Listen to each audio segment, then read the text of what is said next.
Good evening. My name is Ben Foltran, and this is the Groundview. This week I had the opportunity to interview Senatorial Candidate Olivia Korsmo and discuss her message of Abide. I had a great talk, and I hope you enjoy it just as much as I did on this segment of the Groundview.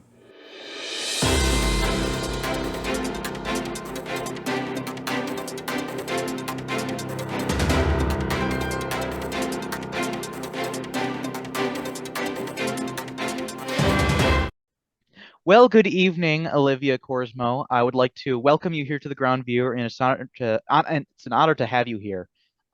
Please just introduce yourself.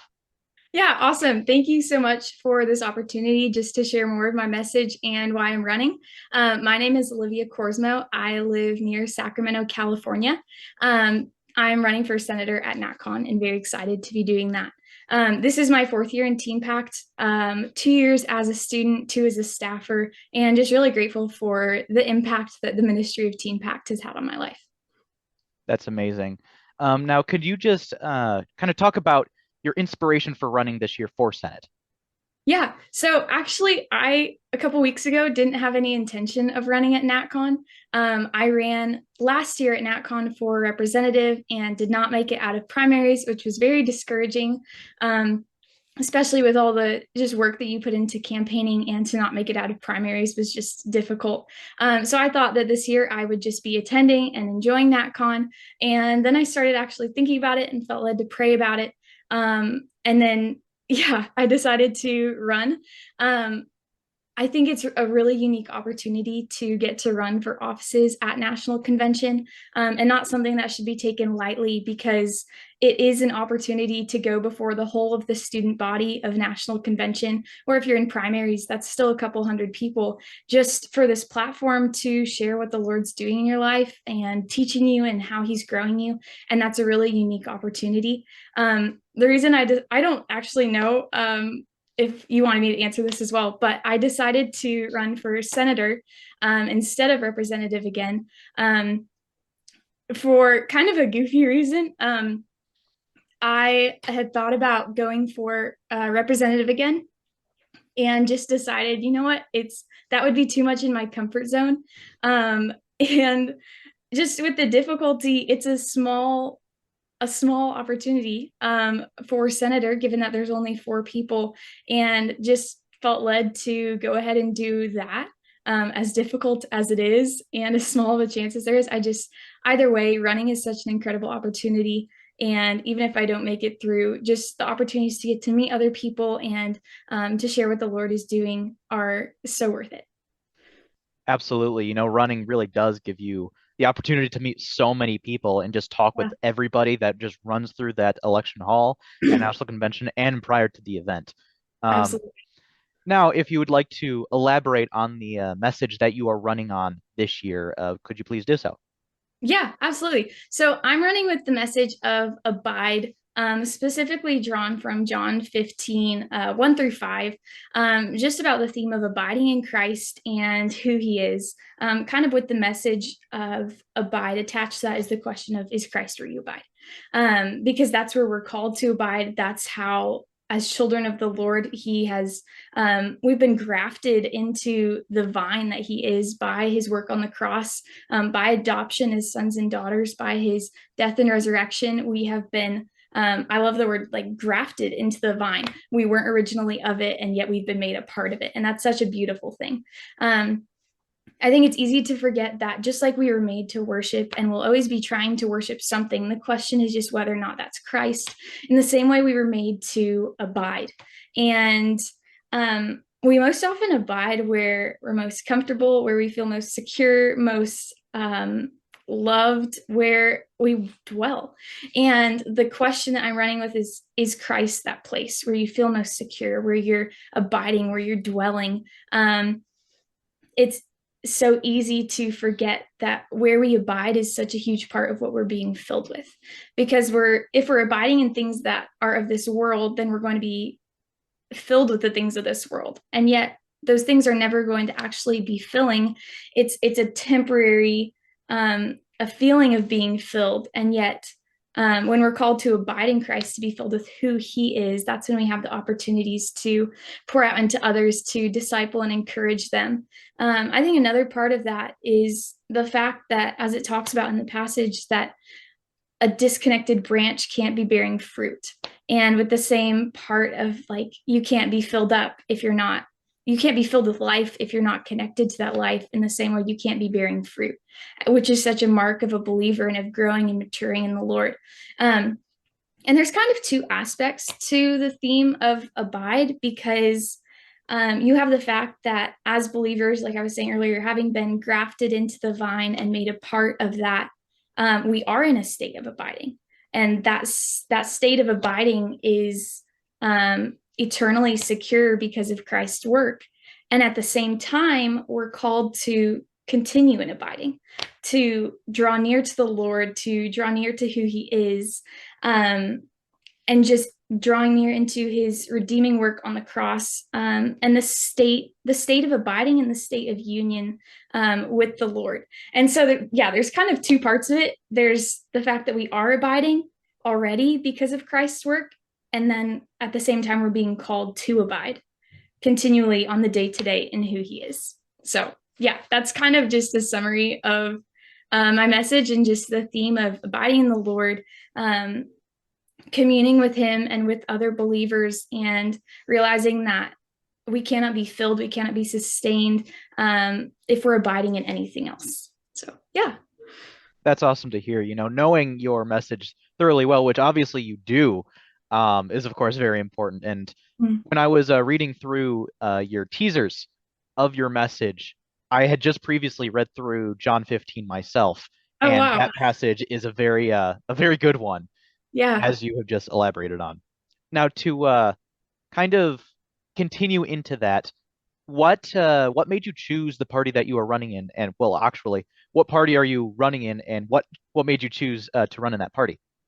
Yeah. So I'm running in the Vision Party, and I was originally thinking of running in Perseverance. There's not really like a super complex reason why I decided to run in Vision, mainly because there was no room for senatorial candidates in Perseverance, and I wanted to be in Vision with my presidential ticket. So there's not really too much thought that went into that. It was just my presidential ticket's in Vision, and Perseverance is full. So it looks like we're going with Vision.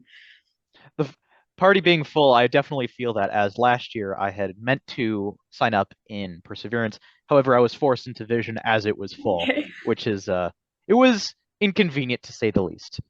Yeah. Now, to continue, in your Instagram page, you mentioned that you were a military kid and you moved a lot. Was there anything that you learned from that experience? Yeah.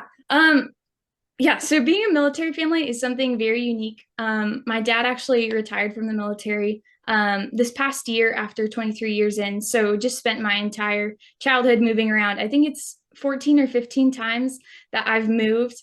And something unique about being a military family is that you get really close to each other, which is very special and something that our family's been blessed with, because you're kind of stuck with each other.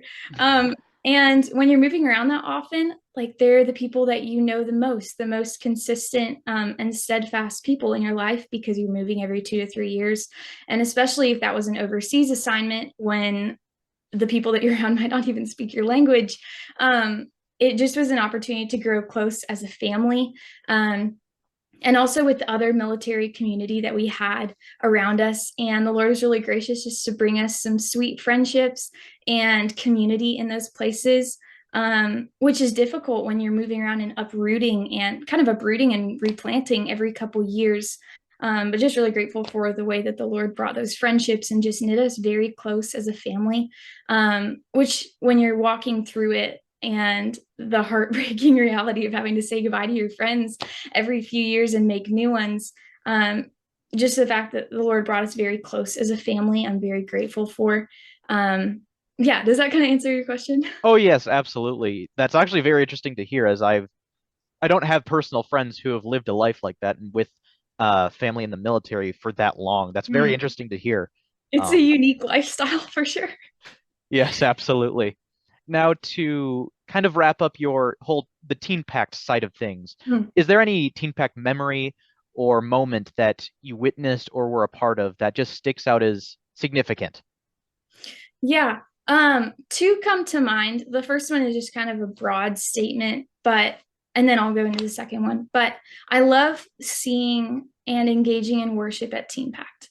And there's something about Teen Pact worship. Everybody talks about it. Everybody loves it. It's what most people look forward to at NatCon most of all. And just, I love seeing the community that's at Teen Pact and the way that people from all across the state, or in the case of a staff team, people all across the nation are brought together for one specific week out of the year to learn about government, but also to worship and draw near to the Lord. And the way that you see that in worship, where even students who aren't very who are more introverted, just seeing them like get so excited about praising the Lord. And that's such a beautiful thing. Just to get to see and be with a community of believers who are all passionate about worshiping the Lord and drawing near to Him, especially in a culture that doesn't do that. And it's such a refreshing and encouraging thing to be a part of. For the second one that came to mind, this was a specific moment, like you had asked. My second year of Teen Pact, my rendezvous were really impactful. Abby George was my rendezvous leader that year, and she was just such a sweet encouragement and role model to me during that week, challenging me in my walk with the Lord, encouraging me to lead, to step out of my comfort zone. And just the impact that she had on my life that week is something that I will not easily forget. And just, I'm very grateful for just the encouraging things that she told me. And one that's tossed around in Teen Pact a lot is one I needed to hear that week. I was just feeling very insufficient and not like I was qualified to lead in this way or to run for an office at my state class. And she told me that something's said in Teen Pact a lot, but that doesn't make it any less true. And it's that the Lord does not call the equipped, but equips those that He calls. And that's such a true thing. Like, the Lord will equip you for whatever He has called you to. When you're drawing near to Him and just abiding in who He is and dwelling in the fact that He will give you the confidence. And when you make mistakes, He will be perfected in those and glorified in those. And just the fact that we're never sufficient, we're never enough. And yet Christ uses broken people to glorify Himself and to make His name known. And just the way that she shared that with me that week was just really impactful and something that stuck with me for quite some time. That's amazing. Rendezvous really are quite powerful, Yeah. as they are, especially at state classes, when you have just a small group that you can hang out with throughout the whole week and just unpack each day. It's a very powerful time that I can attest to it being a very powerful time. Yeah. Now, as we wrap up here, do you have any other final statements that you would like to make before we close out? I don't think so, actually. Yeah.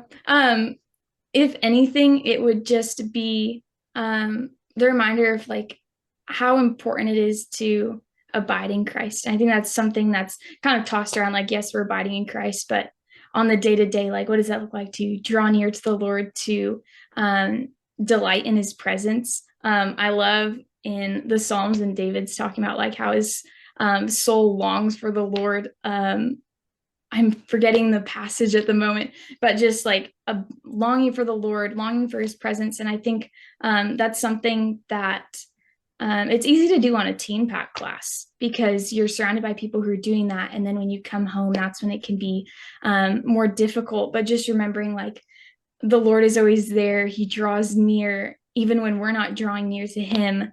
And He's that consistent vine even when we're as the branches like trying to pull ourselves away, is just faithful and consistent and unchanging even when we're choosing not to abide.